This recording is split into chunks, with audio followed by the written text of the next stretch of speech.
Imagine that you are in a coffee shop. You wait patiently in line, you order your drink, you pick up your drink, and then you sit and sip it quietly. Others around you do the same thing, and you are able to sit peacefully and read a book or listen to music. In other words, it's a pretty normal afternoon in the cafe. But what if someone did not stick to the script? What if a man cut in front of everyone else in line? Or what if a woman suddenly starts yelling out nonsense words? Would you still consider it a normal afternoon? Psychology is the study of human thoughts, feelings, and behaviors. Abnormal psychology is the study of abnormal thoughts, feelings, and behaviors. Abnormal thoughts, feelings, and behaviors may or may not be part of a larger mental illness, or psychopathology.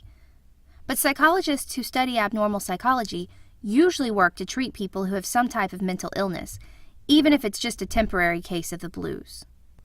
Think about the lady in the coffee shop yelling out nonsense words. Why would anyone do that? What's wrong with her? There are two theories about what causes abnormality: the somatogenic theory and psychogenic theory. Somatogenic theory states that abnormality is caused by a biological disorder or illness. In the example above, somatogenic theory would say that there's something wrong with her brain. Perhaps she has damage to the left side of her brain, which causes language disorders. Or maybe she has damage to the bottom part of the front of the brain, which makes people do things that are socially inappropriate. Either way, somatogenic theory explains abnormality in terms of physical causes. As such, a somatogenic approach to abnormality often focuses on using drugs, surgery, or other physical therapies to treat psychological disorders. Compare that to psychogenic theory, which says that abnormality stems from psychological problems. For example, Sigmund Freud might say that the woman in the cafe has an underdeveloped superego, which means that she can't stop her urges, like wanting to call out in a public place. Treatment for abnormality based on psychogenic theory includes talk therapy and hypnosis. Of course, most psychologists don't believe in one theory or the other.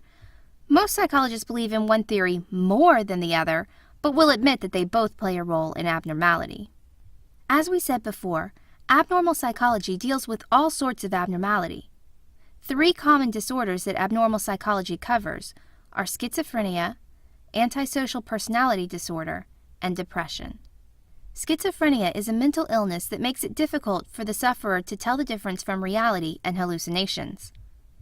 Schizophrenic patients often have vivid hallucinations, especially auditory hallucinations like hearing voices. The symptoms of schizophrenia may be a result of too much of the neurotransmitter dopamine in the brain. Schizophrenics can be treated with medication, but it is sometimes difficult to get them to keep taking their medication, so therapy along with medication is an important part of treatment. Antisocial personality disorder involves having a very small conscience.